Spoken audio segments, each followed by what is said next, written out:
My name is Somashekar, course faculty for this course.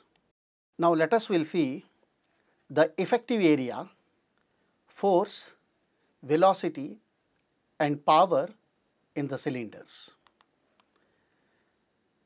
Referring to figure below, theoretical thrust force or a push force is calculated using the following relations. Just you will see here friends, the load is pushing through the fluid pressure. Pressure is acting on the head side over the piston surface area. See here, piston surface area is an effective area over which fluid is acting. Therefore, the push force during the extension is calculated using the pressure acting at the side A multiplied by the area over which it acts, that is a pi by 4 dp square. dp is the diameter of the piston and Pa is the fluid pressure at side A. Similarly, the theoretical velocity during extension is calculated using the following relationship. As we know, Q equal to AV. Using that, QA equal to AP into VE, where VE is a QA by AP. AP is the piston head side area and V is the velocity of the piston during the extension.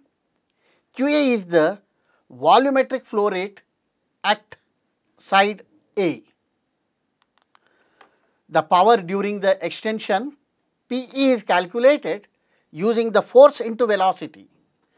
Fe during extension multiplied by the velocity during the extension.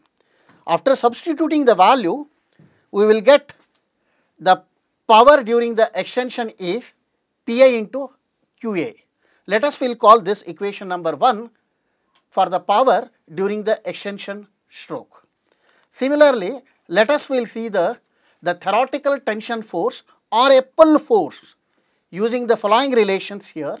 Now, we will see friends, now here the pressure is acting on the tail side, okay, here tail side. Then you will see the effective area is the piston diameter minus the rod diameter. Now, we will see the theoretical tension or a pull force during the retraction is given by Pb into Ar.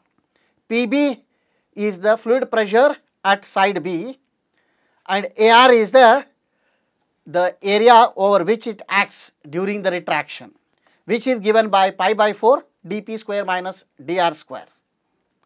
Similarly, the theoretical velocity during the retraction is calculated using the following relations. Qb equal to Ar into Vr, where we want Vr equal to Qb by Ar, where Qb is the volumetric flow rate at side B and Ar is the piston rod side area. Then the power during the retraction is the force into velocity. After substituting these two equations here, we will get Pb equal to Qen. This is for the during the retraction. By comparing the two power equations for the extension as well as retraction, what happens? The power during the extension and retraction strokes are the same. Now, we will see the acceleration and deceleration of a cylinder loads. Cylinders are subjected to acceleration and deceleration during extension and retraction operations. Cylinders are decelerated to provide a cushioning and cylinders are accelerated to reduce the cycle time of the operations. To calculate the acceleration of the cylinder loads, the equation of motion must understood clearly. Let us assume some of the parameter u equal to initial velocity, v equal to velocity after a time t, s equal to distance moved during the time t, a is the acceleration during the time t. Then the standard equations, as we know all, the v equal to u plus at and v square equal to u square plus 2as. Then s equal to ut plus half at square and S equal to half U plus V into T. Therefore, the force F to accelerate a weight W horizontally with an acceleration A is given by force equal to mass, the mass into acceleration, that is a W by G into A. Then where G is the acceleration due to gravity and is given by 9.81 meters per second square. The force required to overcome the friction is given by F of F equal to mu into W, where mu is the coefficient of friction. Now, dynamic cylinder thrust. In dynamic application, the load inertia, seal friction, load friction, etc. must be allowed for calculating the dynamic thrust. At a first approximation, the dynamic can be taken as 0.9 times the static thrust. Cylinder seal friction varies with the seal and a cylinder design. The pressure required to overcome the seal friction is not readily available from the majority of the cylinder manufacturers. The seal friction breakout pressure can be taken as 5 bar for calculation purposes. It reduces when the piston starts to move. The pressure required to overcome the seal friction reduces as the cylinder bore size increases and varies according to the seal design. Now, we will see the performance characteristics of the cylinders. Here we are discussing the various types of efficiencies. The performance characteristics of a linear actuator include a consideration of actuator efficiency and the quasi-steady operation and a function of the actuator. Let us will see first efficiency. Now, figure shows a schematic of power distribution for a double acting cylinder single rod type. You will see here the figure, from the figure, the hydraulic power is delivered to the system through a port A. This is a port A as a product of pressure times and volumetric flow rate. Correct here? This is the hydraulic power delivered to the left side, meaning the port A is PA into QA. As the piston or a rod assembly moves to the right, power is expelled from the actuator system through a port B as a product of pressure PB and a volumetric flow rate QB. Heat also lost to the atmosphere as a result of viscous shear and a Coulomb's friction within the system. The useful output power of the linear actuator is shown in the figure as a product of force into the velocity, the rod velocity. The overall efficiency of the linear actuator is defined as the ratio of the useful output power to the supplied input power. This is the output power and this is an input power, which is the ratio. Efficiency is F into V divided by PA into QA, because it is a input here, this is an output. Using the pressure area of the actuator on the side A of a piston AA, the overall efficiency of the actuator, also known as the total efficiency of the actuator, may be separated into two components: the volumetric efficiency and the mechanical efficiency, or sometimes it is known as force efficiency also, and the relation is given by volumetric efficiency into mechanical efficiency, the total efficiency, where volumetric efficiency is given by AA into V divided by QA. Similarly, the mechanical efficiency is given by F divided by PA into AA. In general, the volumetric efficiency of the actuator will be less than the unity due to the fluid compression and a leakage past the piston. The mechanical efficiency will be less than the unity due to the Coulomb friction and a viscous shear. If the actuator shown above is operated in the reverse direction, meaning in the retraction stroke, then the subscript what I have mentioned here A is replaced by the subscript B to denote the input power being supplied to the side B of the actuator. Also, the force and velocity of this equation must be considered in the absolute sense. The volumetric efficiency of the linear actuator generally increases with the speed and decreases with the pressure, while the mechanical efficiency decreases with the speed and increases with the pressure. Now, we will see I have shown you the performance characteristics of the double acting cylinder. The y axis is the actuator efficiency and x axis is a non-dimensional group mu v by PL, where mu is the fluid viscosity and v is the actuator velocity and p is the fluid pressure and L is the length of the actuator stroke. You will see here what I have shown here, volumetric efficiency, how it is goes on increasing with respect to the non-dimensional value what I am taken here. Similarly, the mechanical efficiency decreasing. This is the total efficiency. By adding these two I am getting here, taking the difference. This is the total efficiency derived from multiplying the volumetric efficiency into mechanical efficiency. Now, we will see the actuator function. The function of the linear actuator is to convert the hydraulic power into linear mechanical power.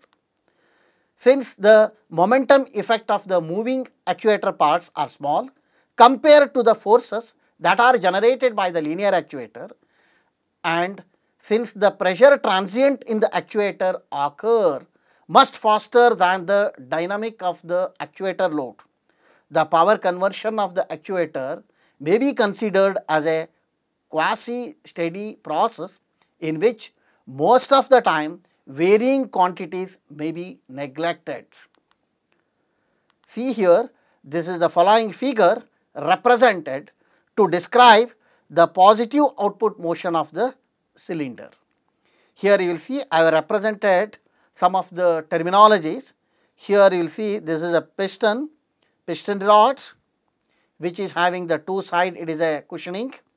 Then this is a head side and this is a tail side. Here for the convenience I am taken the side A as the head side, side B is a tail side. Here y into yv I am written, no, here is the displacement of the actuator and v is the velocity of the actuator.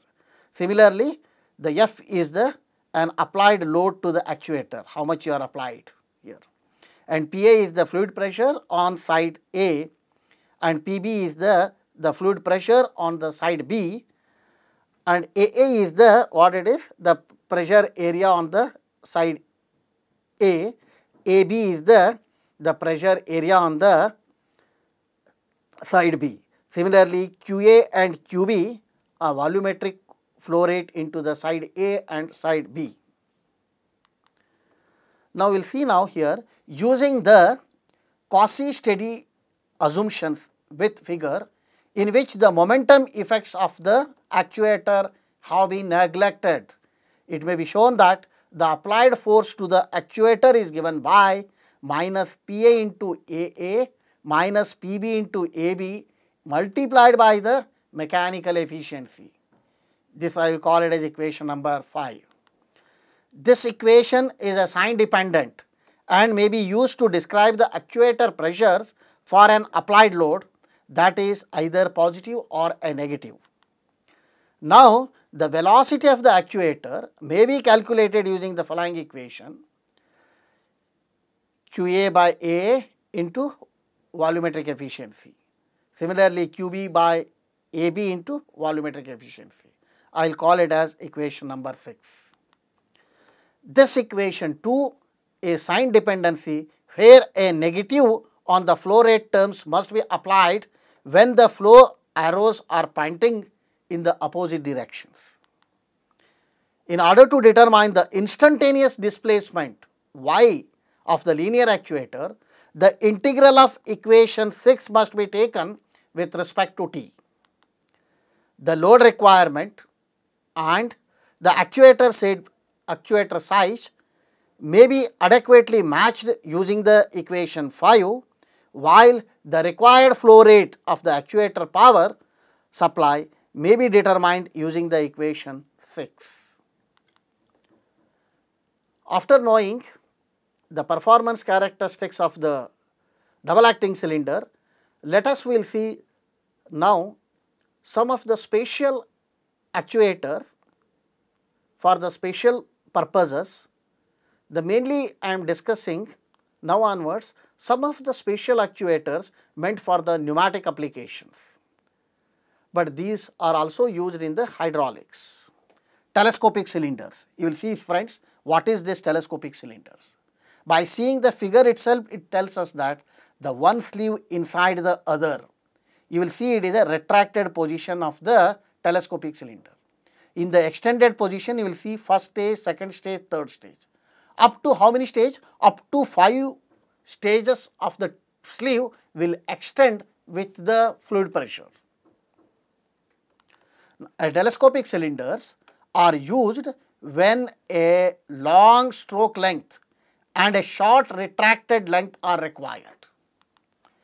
They are normally used only on applications where a standard cylinders will not fit, since their cost is several times that of the standard cylinder having a comparable lifting force. They are built only for hydraulic service. Telescopic cylinders presently on the market are manufactured with up to 5 stages, meaning 5 sleeves plus the barrel, and with a maximum strokes from 1.83 meter to 9.14 meter. Depending on the number of sleeves and the diameter of the largest sleeve, the pressure ratings may be from 68.95 bar to 172.37 bar. They are more expensive than the standard cylinders due to their complex construction. They are generally consist of a nested tubes and operate on the displacement principle. When extending, the largest sleeve extends first, then next largest. Like this, there goes on extending. Because of the difference in diameter from sleeve to sleeve, cylinder force decreases and speed increases each time the cylinder steps to a smaller sleeve. Lifting force must be calculated separately for each sleeve by using the outside diameter of the sleeve to calculate the working area, then multiplying area times the gauge pressure. You will see the constructional features of the telescopic cylinder. Referring to the figure, the tubes are supported by a bearing rings, the innermost set of which have a grooves or a channels to allow the fluid flow. Here you will see, friends, neatly displacement type of telescopic cylinder is shown here. It is a 2 position. Here it is an inlet port, and here you will see the stop ring, bearing ring with a groove oil. This is a bearing ring, wiper rings, and these are the seals. The front bearing assembly on each section includes seals and a wiper rings. Stop ring limit the moment of each section, thus preventing the separation. When the cylinder extends, all the sections move together until the outer section is prevented from further extension by the stop ring. The remaining section continue outstroking until the second outermost section reaches the limit of its stroke. This process continues until all the sections are extending, the innermost one being the last of all the tubes. For a given input flow rate, the speed of operation increases in steps as each successive section reaches the end of its stroke. Similarly, for a specific pressure, the load lifting capacity decreases for each successive suction. Telescopic cylinders are available in both single acting as well as a double acting models.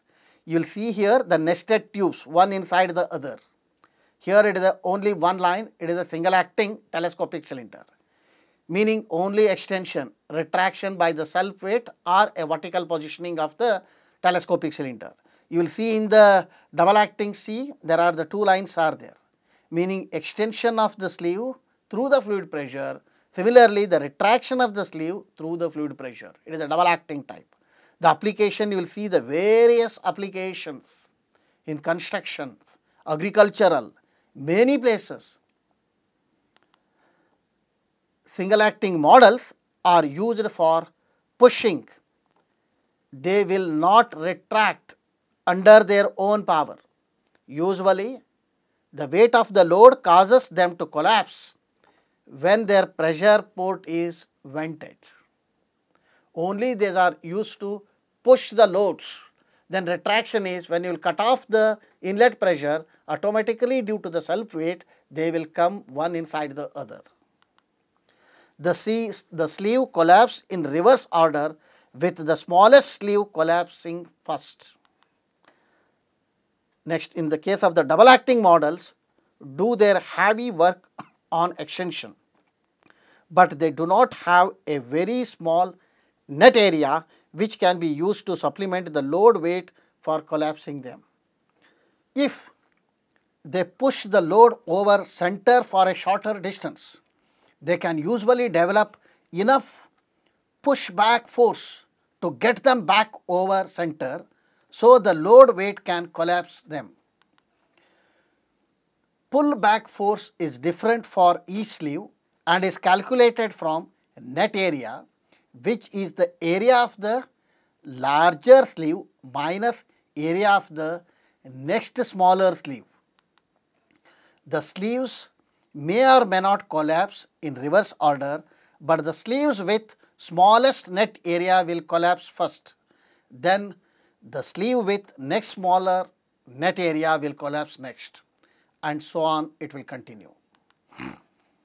Since the speed and load capacity change each time the next sleeve starts to expand, telescopic cylinders must be matched to the load characteristics. Now, I will give you some application areas where these are used. A telescopic cylinders, what I have shown here, vertically mounted here, a telescopic cylinder starts to extend its first stage with a high force, but at a slow speed. As each succeeding stage starts to extend, the cylinder force becomes less and its speed becomes greater. Please note, friend, this. For best results, the cylinder should be used on application which have a similar load and speed characteristics. That is, maximum force is required to start and move the load during the first part of its travel. Then the load resistance becomes less the further it moves. For example, in the table below, this table will show you the lifting force on a telescopic cylinder for the different sleeve diameter, what I am given here, and a sleeve area for the different fluid pressures. Here you will see from this table, you will see, friends, in the table below, for example, for the telescopic cylinder working with the pressure 68.94 bar, load resistance decreases from 87,185 Newton on a 0.127 meter sleeve to only 56,047 Newton on a 0.1016 meter sleeve. Then if the third sleeve is there, again it will reduce to 31,134 for the selected pressure.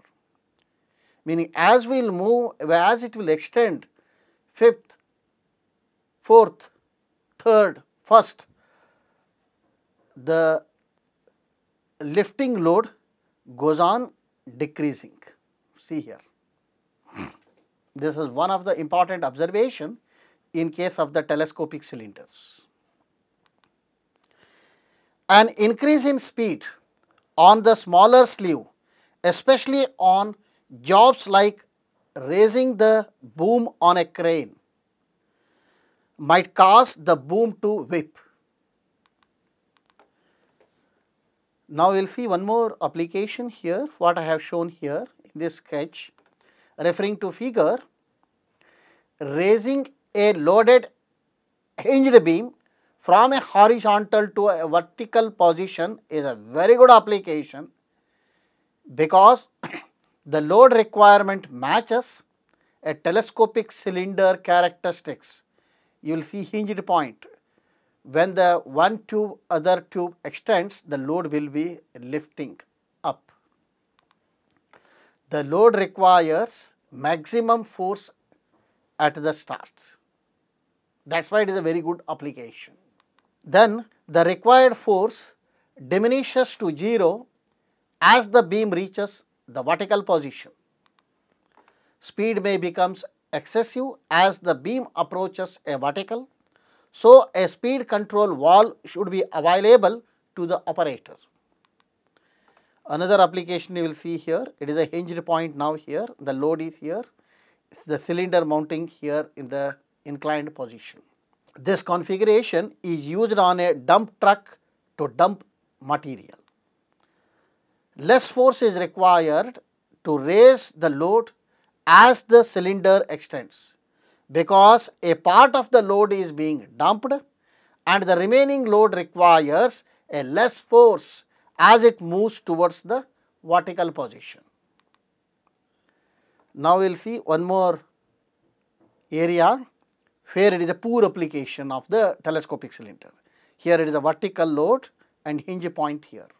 When it will extend, what happen you will see, referring to figure, this is a poor application as I have told you, because a very little force is required to start this hinged load from a vertical towards a horizontal position. That is why such cases you should not use the telescopic cylinders. It is a poor application. But the load resistance increases while the cylinder force decreases.